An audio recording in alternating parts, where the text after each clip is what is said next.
Okay, so this is week 9, lecture 17.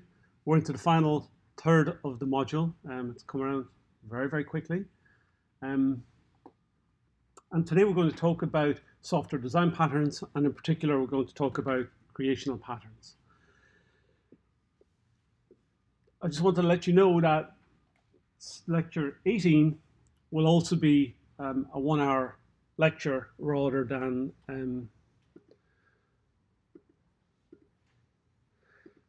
5 short sessions or something. Okay, some of the material, it's just hard to break into small amount of chunks. So like with lecture 16, I gave you 3 sessions, and one was short, one was long, the other was a bit shorter again. So, but I'm trying to make sure that I don't overburden you, and that you have your 15 minutes of lecture, really. So I gotta have to be careful, because I could quite happily go on, you know, and on and on and on. I know I can be a bit boring like that sometimes, but you know, I am trying to limit the amount of content that you get. Okay, so I'm conscious of this, and I do want to thank you for your patience with me. As I mentioned, I lost 2 weeks of notes, and I had to re-record and redo some of the notes, so I was a bit under pressure to get them all up on time. So last week's notes ended up being there a little bit later than I had expected. I think it was over the weekend or something I managed to finish them. I'm a bit fussy, and I made recordings, then didn't like them, and then had to do them again, and one thing and another, I ended up getting them. But what's important, I guess, is from last week, I did 2 memento examples. Back in week 4, or lecture 8.4, I did actually show you how to do a memento with shapes. So I'm assumed that you would have used some of that for your first assignment 3, first design pattern assignment. And I'm conscious that I didn't do a full memento demo, but I've got 2 of them up online now. So all the code is there for how to implement a memento solution with shapes on a canvas. So it'll really help with your assignment 4, okay? I think it would be there.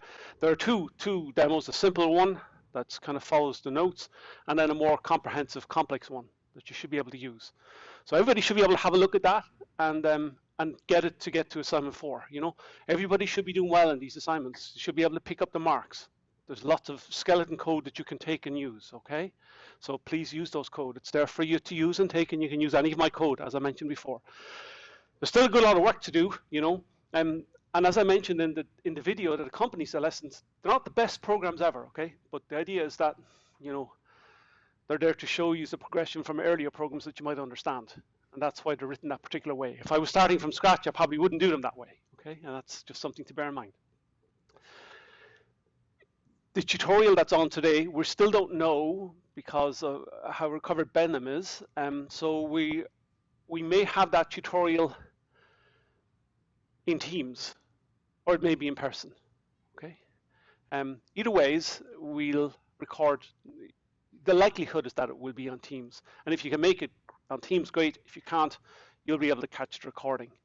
And Benham will discuss the 2 memento demo programs that I have written and uploaded to Moodle. So if you want to have a quick look at those before the tutorial, and you have any questions, that's the time to ask about that. So the first thing to do is to look at the demo programs, run them, then start reading it. I've put extensive comments in there, and maybe watch the short videos that show you a little bit about how they work. And then if you've got questions, ask Benham. And then that will keep you in good shape then for getting this assignment done. You've only 2 weeks, remember, for this one, okay? Because you've done some of the work before. But you have good skeletons. Is that okay? Yeah. So any questions before we move on to this one here? Okay, we'll press on then. So we're going to look at creational design patterns. Okay, and actually we're going to look at one pattern today. Okay, as an example of these. And the creational pattern, it's called Singleton. Okay, and it seems quite simple. Okay, it is quite simple and straightforward. But you see how this pattern, and I say it should be this pattern, there are variants of this pattern, okay? This pattern can be implemented in C# using a bunch of examples, and all the code is available online. It's actually, because I've caught up, I'm actually ahead of myself. The links and everything are there for tomorrow's lectures, and all the demo code is there already. So finally, I've caught up again. But it's there for you, and you can have a look at this. Once again, I'll be looking at variants of examples from this textbook by Alexander Svets. As I said, it's accessible and readable, has a nice website, and I would use the website. And in the lessons for lecture 16, then you'll see how I actually use some of that online accompanying code from refactoring.guru in order to be able to build my memento pattern. You just used the UML that's there to be able to do it, and you can see how to do this. I'd like to try that yourself. So maybe have a look at that. Have a look at that book. I mean, I say you don't have to buy the book, but you know, you could buy the book and support the author because the website's excellent. Okay, but if you don't want to buy the book, have a look at the website anyway. Everything's there. Okay, so we're interested in creational software design patterns. Okay, and these are concerned with the way in which objects are created. And these patterns reduce the complexities and instability by creating objects in a controlled way. You may have noticed, or you may not have noticed, in passing, I think I stopped and actually made a point in either in person here or in one of my lessons that you have to really start thinking about programs that use new. Everywhere you see a new object, creating objects like all around the place. You know, we want to be doing this. We want to have good control over how we and when we create objects, okay, in our applications. And when I use the word create objects, so that means we have to look at the creational aspects of our software. So that's why we have these creational design patterns. We need to control things. You know, you don't want your user to be able to create objects whenever they feel like it. Okay. So we have to go back and think about solid. You know, we have to think about good design. We have to think about, you know, all of those aspects. And I mentioned in one of my videos recently, I think in last week's videos, you know, how when I built my software, I was just following the memento pattern. And in the end, I had really poor looking software because the originator, if you like, with memento, which keeps the most recent copy, could be, in some certain circumstances, be out of sync with the actual canvas that we're working with. So which one do you use? Okay, and that's bad design because it's up to you to start looking at this control, this extra level of control of your software. I can start creating new canvases all around the place, you know, and so it means that if I have a piece of software that I give to somebody else or a library that they're using, then we have to have real control over how they use that library. Okay. Start seeing new appearing. The last thing you want is for a user of your application to be using new. Okay. I know it seems strange because you've been using new since you started object-oriented programming. Okay. We have to think a little bit about that now, because it's really considered to be harmful. It scatters objects all over the application. And it would be much, much better if object creation and disposal were managed in a controlled way. You may not have thought about this point because you've just always just used new, okay? You know, whatever my class is called, you know, class A, the new class A, you know, that kind of stuff. So over the lifetime of an application, then it can become challenging to change an implementation because the classes become tightly coupled. So you can use creational software design patterns to address the issue by decoupling the client entirely from the actual initialization process. And so you use patterns like Singleton, factory, abstract factory, builder, and prototype in order to be able to do this. So I'm just going to talk about Singleton today, and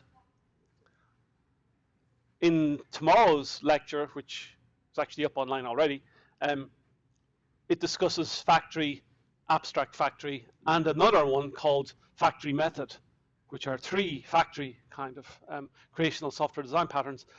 And it talks about those. I always tend to ask an exam question specifically around lecture 18, okay, which is, you know, what's the difference between factory, abstract factory, and factory method? Okay, And I will publish the list of questions, of course. I haven't forgotten. I said I'd do this. But it's really important that you understand how to use these three, okay, as well. Sometimes I talk about, maybe I mention builder pattern as well, but it would be really worthwhile that you spend some time looking at the builder pattern, okay? For your final examination, your coding examination, last year I asked people to build an emoticon builder, okay? I might do something similar to that this time, okay? It will be similar, okay? Yeah, I don't like to deviate too much, and I don't like to have surprises for my students. You know, I want you to know what's there. I just want to know that you can do it, okay? It's all that matters, is that you can do the job that you're asked to do. You know, no tricks, no surprises. It's hard, of course, but a lot of the time, this builder creational pattern is going to be really, really useful for you. So I'd start now, if I were you, looking at the builder pattern. If I don't do too much of it in the next lecture, you start looking at this. And there are a couple of really good examples online based around the builder pattern. I think there's one about making pizzas or something, and using the builder pattern in terms of making pizzas, an online pizza service. Yeah, it's a good example. Have a look for this. So if you just look up builder software design pattern pizza, you know, you'll find the example. That's really useful. And if you, maybe in your own time as part of your study of creational design patterns, have a look at that one and how it works. In other words, how you take something like your canvas, you know, where you're drawing something in your canvas, you're building and adding, you might want to change the structure of that to use a builder pattern, okay? And you could do this, and it would be really helpful and useful for you in your final coding examination. But do it now, you know, start thinking about it now, and look at the example and work through the example. It'll be a useful thing to do, okay? So it's just a tip for you, and I'd like you to try it. But they all have one thing in common. They're all about making new objects and controlling the way that you build new objects. So the Singleton then, it's the simplest of all of these, okay, patterns, okay?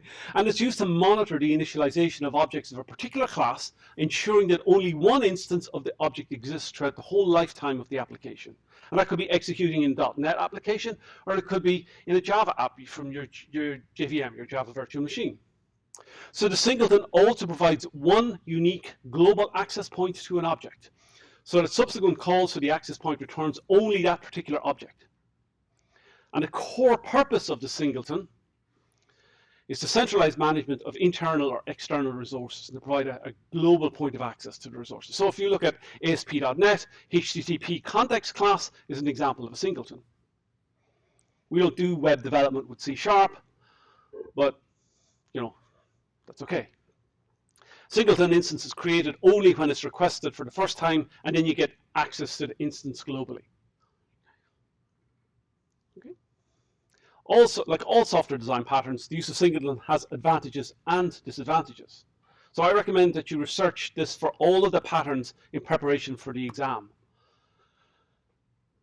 Right, I'll ask you, I can tell you what the question will be, but you have to actually do some research to find the answer. It may or may not be in my notes. There might give you some pointers to look at some other notes, but it's always really important that you understand the various patterns, when they are useful, when they're not useful.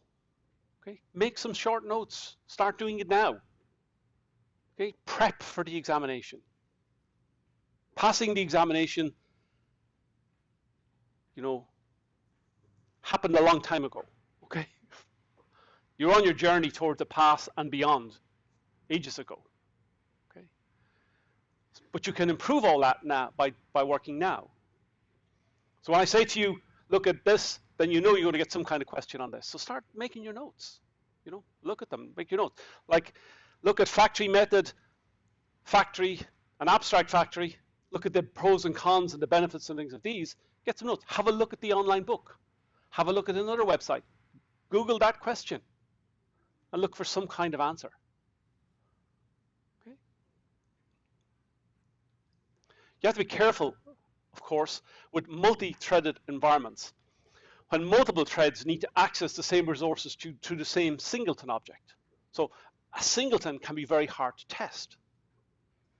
So we can, even though we say that the Singleton is a very simple class, what it does is it becomes essentially what you have is you have a hidden static instance of a class as an object, and you have methods that provide you with access to this. And in other words, how do you stop? Can anybody tell me, how do I stop you creating having a class in Java or C, and then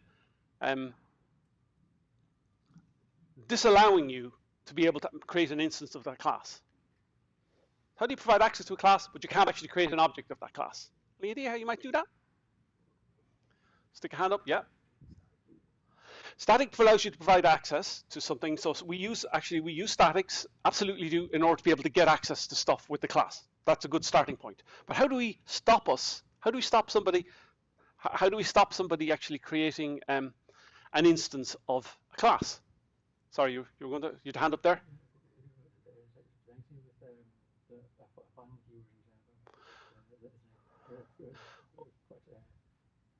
Okay, good. Yeah, final. But if you put final on a class, it means you can't extend that class. If you define it within particular variable without actually making it an actual class, then it just acts like a class. That's making it hard. But yeah.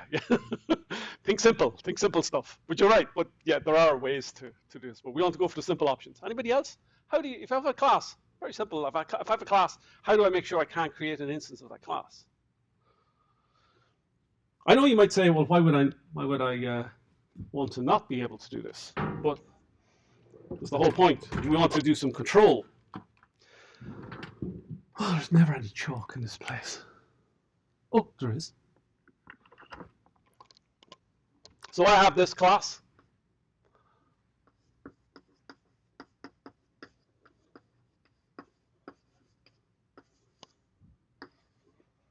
How do I know that somewhere later down in my program, I cannot actually do this?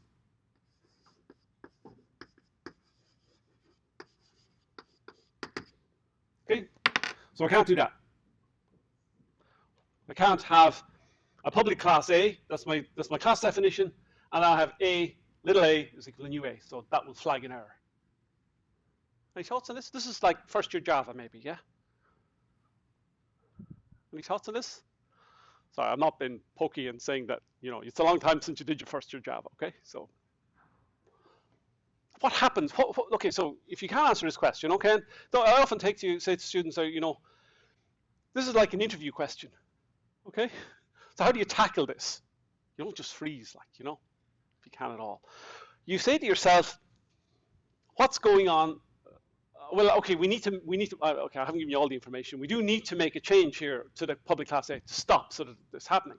So that line there, capital A, little a, is equal to new A. What's happening in that when we do this? Anybody want to talk me through and tell me what's happening with that line there? A is equal to new A. Somebody stick their hand up and tell me what's actually going on there. Okay, go for it. Yes, it's calling the constructor. So this constructor is being called. That's what new is doing. It's called a constructor for this class to create an instance of that object and assigning the reference for that object to little a. Okay, so that's good. Right? Now somebody else. So if we're calling the constructor, and calling the constructor is key to being able to create the instance of the object, how do we stop being able to create objects? We'll get back to, yeah, yes, exactly, yeah. So if it's private, you can't actually call it, yeah, except within the class. That makes sense? Yeah? And you see how we got to that answer, everybody? It's more important. The answer doesn't matter, right? Well, it does matter. Well done. Well done. Tag, well done as well, okay? What matters is the journey that we took to be able to get to that answer, okay? And that involves us reading the code and really understanding what's going on. A lot of the time with all of this pattern stuff, it's about reading the code and seeing what's happening here, okay? So,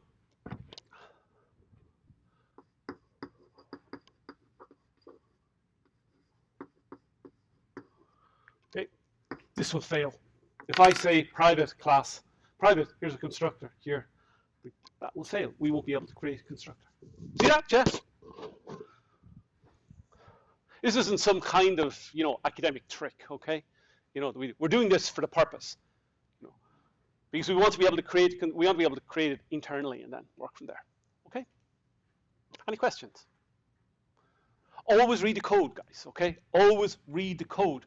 Read it out loud or say to yourself, what is going on when I have a statement like this? So what's really happening here?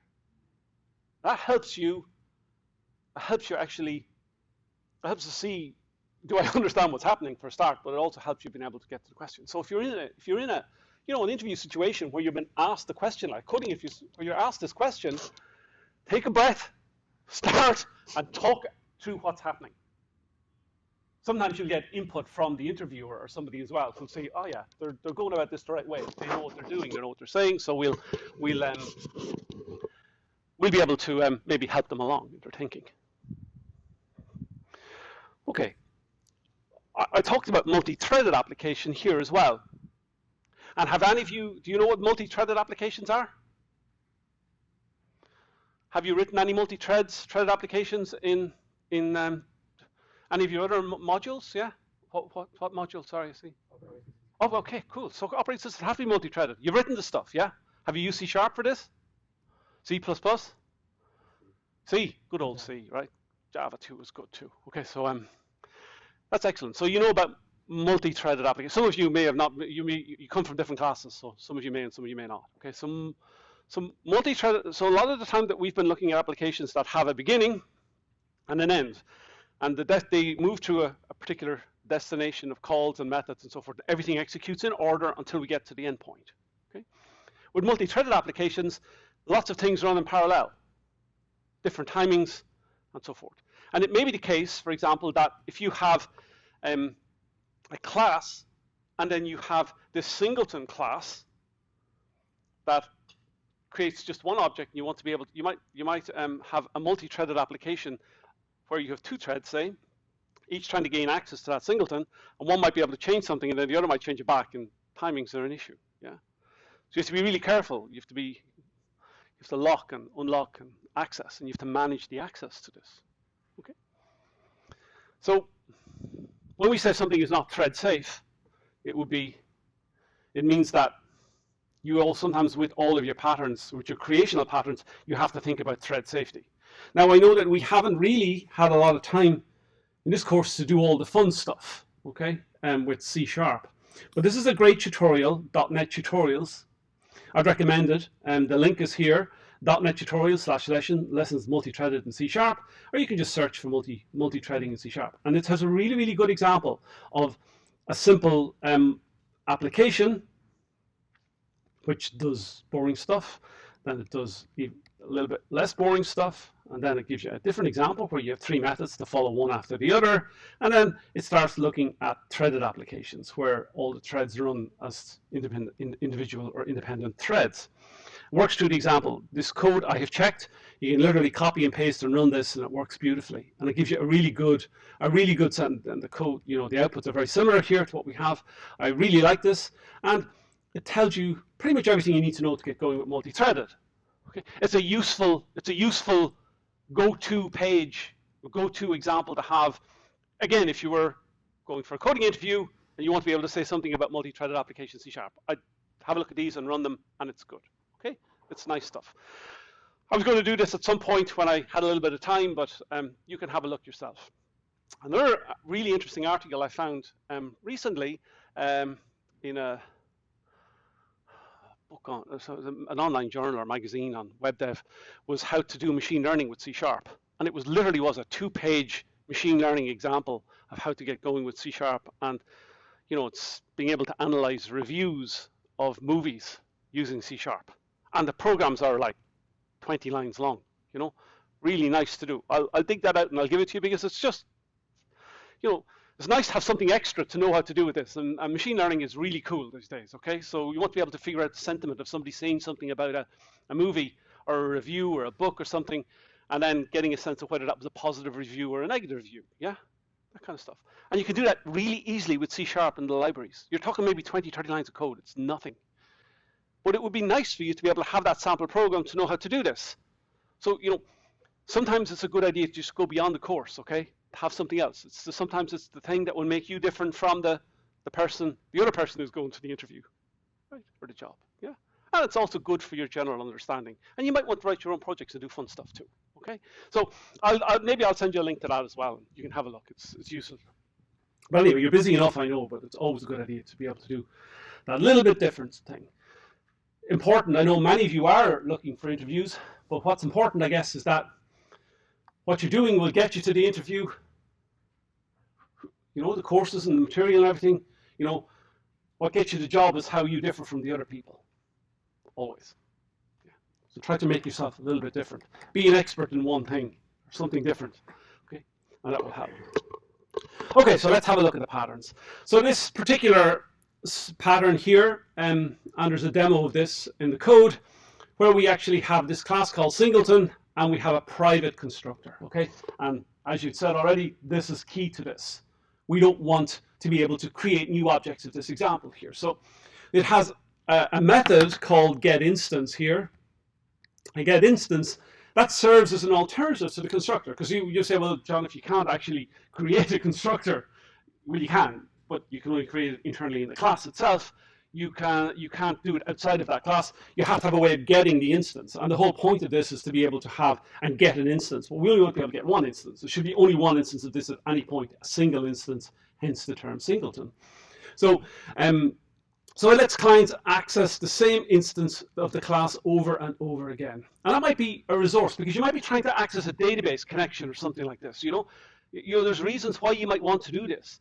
You don't want people being able, we've done this in web dev, right? You know, where you create an instance of a connection to a database, and then you don't destroy it, and then you create another one, and another one, and another one, and all very well and good for your examples. But if you have many users all trying to create, actually, can say this Node.js app, and it starts trying to access more and more, then we lose connections to the database and it fails. So we sometimes want to have one connection because we may pay on a connection basis. And then we save that, and then we just reuse that connection over and over again. Yeah. So it's about this management of the resources. So this is really useful. So we have a singleton constructor. It's private and parameterless to prevent new direct construction calls with new. And the singleton instant is stored in a static field, as you mentioned earlier. You know, that's really, really important. And there are many ways to initialize the field. All of them have pros and cons. Okay. This example shows the simplest way. It doesn't work well with multi-threaded programs. Okay, this doesn't work well. There's, you know, I always say to students, like, you know, great, you've written a piece of software. Okay? You've written the program. It's a small little program like this, or it could be a big program or something. But you should always look and get a working version. And when you have your working version, you have to say to yourself, okay, under what circumstances will this piece of code fail? How is its current design open to failure? How will it stop working? In what context will it break? And how can I break it? Because, you know, there's this thing that says you can't make a program foolproof because fools are so ingenious. Okay? They will do stuff that you never expect them to do. Okay? Users, generally. And it also happens with designers. And a lot of time, and the whole notion of this particular module is to tell you about designing classes that ultimately will be reused by other programs. And you have to be careful that when you design software, I don't want you always to be like, you know, the clients. You know, I don't want you to be always using other people's software. I want you to be getting jobs in industry where you're writing software that other people will use. Okay? This is what you need to be able to do, you know. I want you to be the designers, the developers, the innovators. You know, and there's no reason why you can't do this. But if you have those classes, you have to say, well, so I provide this class for somebody to use, how will they break it? How can they break it? You have to figure out how to break it. And one of the things is to look at threading, for example. In threading contexts, yeah? Will your software break? There are lots of other ways as well, but always think about how your code can break. And you're the best person to try to break it. Okay, always try to break your own code. Yeah, see when it will fail. So let's have a look at this code. So we have a class which is a singleton. It has this private constructor. So we also need to have a method that tells us how we get an instance. So this instance here that tells us. So we have this single static variable, which is a version of itself. Okay, we're calling it underscore instance here, and we're having. So we don't have proper getters and setters and all that kind of stuff in here. We don't want that stuff going on either. So be careful you don't do this. We ever get instance, and if the instance is currently null, then create a new instance, and then return that instance. And you have some other business logic, whatever the singleton is going to do, right? Because it has to be doing something. Maybe it's making a connection to a database or that kind of stuff. And so if we say singleton one, if we say a singleton S1 is a singleton.get instance, it returns the instance the first time around. It creates an instance and returns it. On the second call, it just returns the instance that's already created. And you can verify this yourself. I think if we go to the demo, we'll have a quick look and see what's happening here.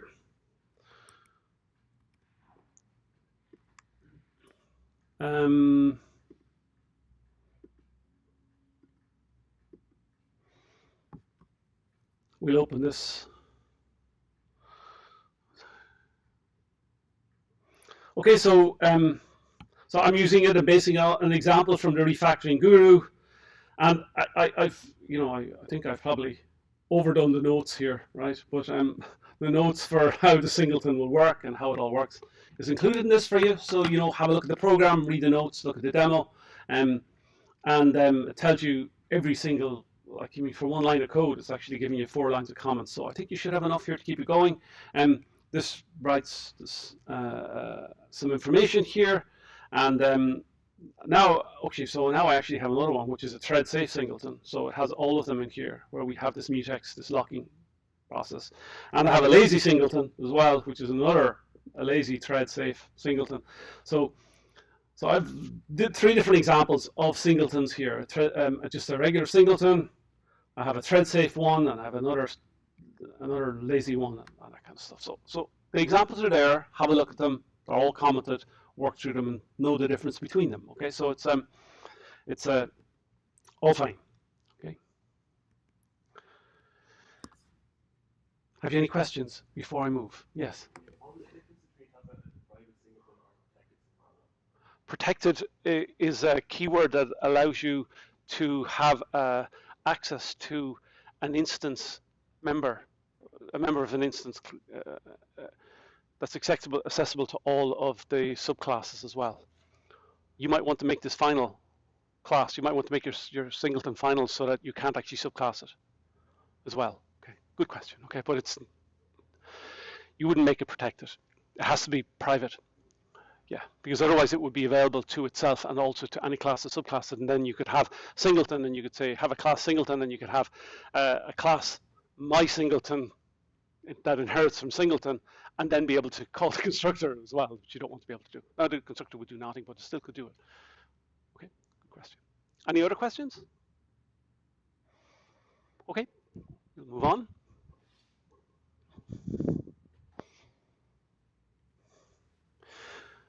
So we say get instant then, that's a static method that controls access. On the first run, it creates a singleton object as we saw, and on subsequent runs, it returns the client's existing object stored in the static field. Any singleton should or could define some business logic, because what's the point otherwise? And that should be a static method as well, which is called the business logic. Even though you can create an instance of the singleton with the static void method approach, we cannot use the instance to call the method. And you can see a demo of this happening in my application. Okay, that's why it's done that particular way. All right. And again, have a look at the textbook, or have a look at the page from the book online. Okay, that deals with singletons. So there is this thread safe, as I mentioned already, and we can use what's something called a mutex to make sure that only one thread is allowed to run. The problem is that we'll be locking it each time, which doesn't seem right. Okay. So a mutex then is a name for a mutually exclusive flag. You've seen this in operating systems, yeah? Yeah. So, and it's called the lock object. Okay. And it acts as a kind of gatekeeper to a section of code, allowing only one thread in and blocking access to all others until it's released. And that ensures the code being controlled will only be hit by a single thread at a time. You have to remember to release the mutex when you're finished, because if you don't, it's locked forever, and that's not good. Yeah. In C#, we can use the lock statement, or lock keyword, okay, to acquire the mutual exclusion lock for any given object. It executes a statement block and then releases the lock. So it's all done nicely for us, and we can see it in lock here, just midway down here. Okay.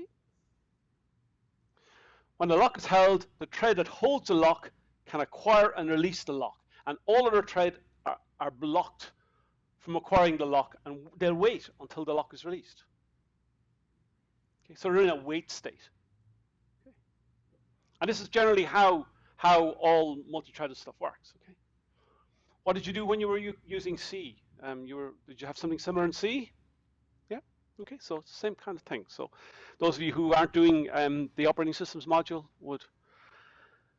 you can essentially do that kind of stuff here with this example. So we can have a quick look at the example. How am I doing for time? Okay, I'm not doing too badly for time. Okay, once a class is defined as a sealed class, it cannot be inherited. So this is just to answer your question earlier about making final classes. It's final in Java, it's sealed in so we do need to make sure that we can't create a subclass of our singleton class. You have to think about the full design here. It's really important with this. So we're revisiting and pulling together a lot of the stuff that keywords that we learned as part of our basic programming, but we never probably saw how it worked or why it was working in a particular way for us. Okay, so it's useful. So we don't want to be inheriting this. So a public sealed class, which is thread safe. Now we create a volatile, public static volatile singleton instance. Have a lock object, which is just a new object. Now this object is nothing, it's just an object. It's just be able to hold on to something. Okay, create for locking purposes only. And then we have our instance. If the instance is null, lock the object, which we've done. Okay, and this is our get instance. Otherwise, create a new version of the singleton and return the instance. So we don't have to do much apart from just do this mutex and this lock. It's fairly straightforward. Here I have, if the instance is equal to null, okay, that check is done twice. Okay. Once before the lock is acquired and once afterwards. It would still be thread safe, even without the first null check. Okay? But it would mean that a lock would be acquired every time the instance is requested, and that would cause the performance to suffer. Okay? The first null check is added so that the lock is not acquired unless it's absolutely necessary. The second null check makes sure that only the first thread to acquire the lock creates the instance, and all other threads will find the instance to be populated and skip the initialization block. Okay.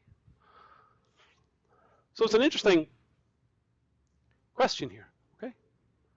Why have we got two? These two checks here. There aren't too many lines of code here, But you do need to read the code and take time to read the code and understand why every line is there. Yeah, it's essential that you do this. Okay. And you have to get into the habit of just looking at an example, maybe running the example, saying, "Oh yeah, that's great, I got that," or he told me this, and then sure I'm grand. Actually run and read the code and say, "Do I know what's going on here?" That kind of check on yourself and your own understanding, that reflection on your own learning and understanding is crucial to you being a better designer and software. Is this the best way? Again, this question is, under what circumstances could my code fail? So you said we could have left out the first one. Okay, we could have done this. Yeah? But otherwise, that would mean we'd lock every time, and there's a performance issue. So there's nothing wrong with your code. There's nothing wrong, but actually it becomes more efficient if we do it this way. Yeah?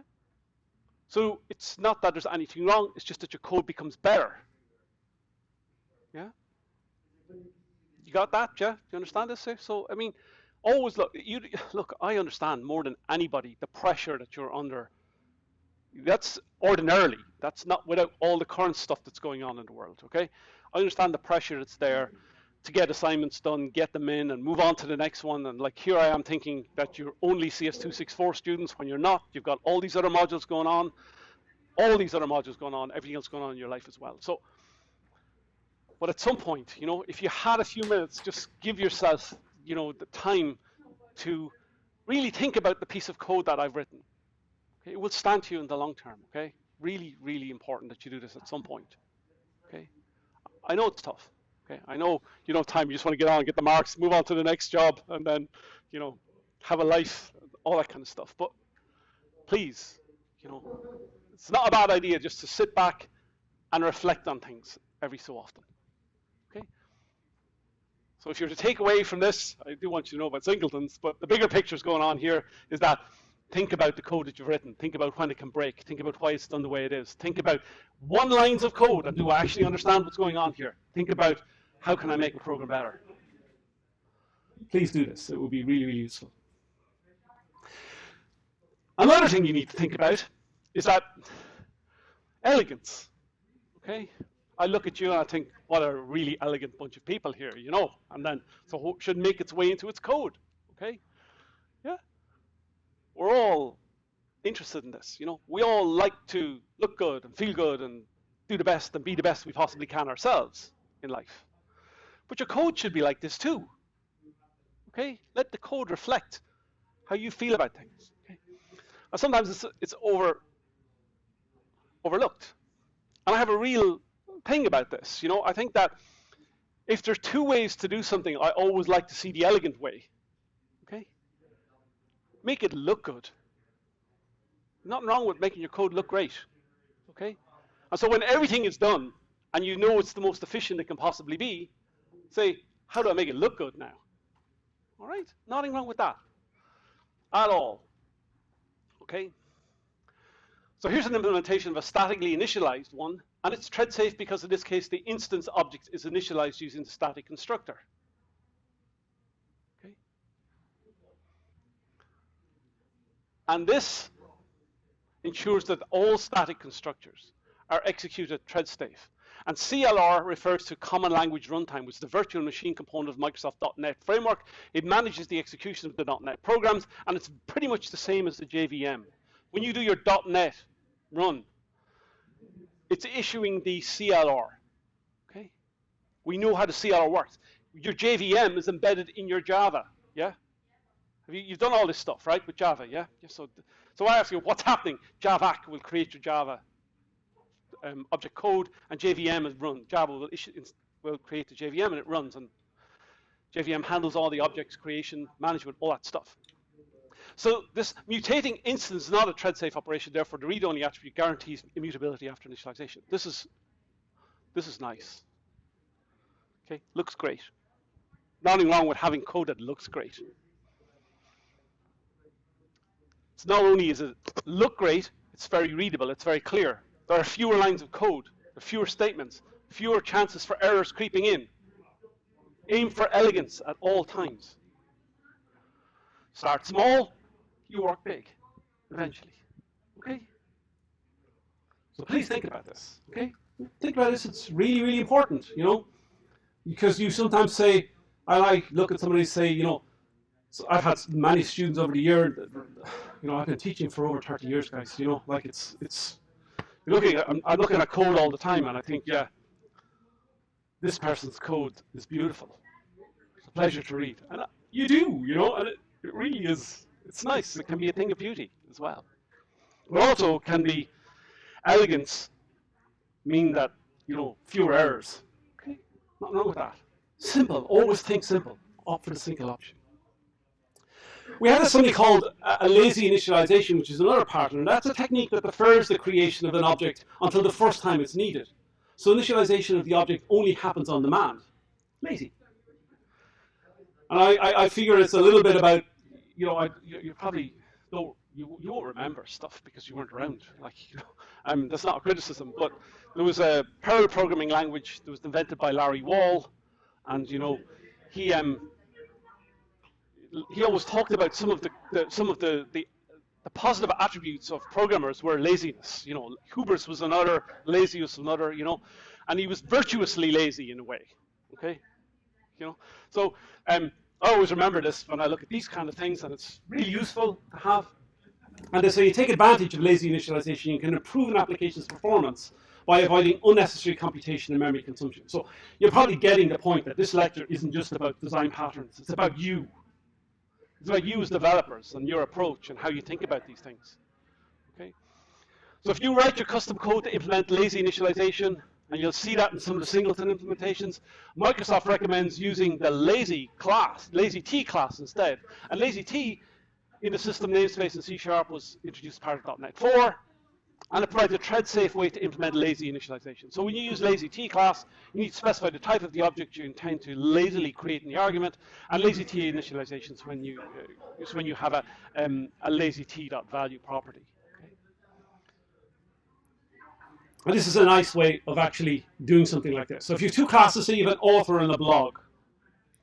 An author can write many blog posts, so you have to have one-to-many relationships between the author and the blog classes, as you can see there, okay? And there's a nice reference there to lazy initialization by this Joy Dip and Kanyila in 2017, how to perform lazy initialization in C#. I recommend you read this article. Okay. Let's say the app UI shows author details but doesn't show the blog details unless requested.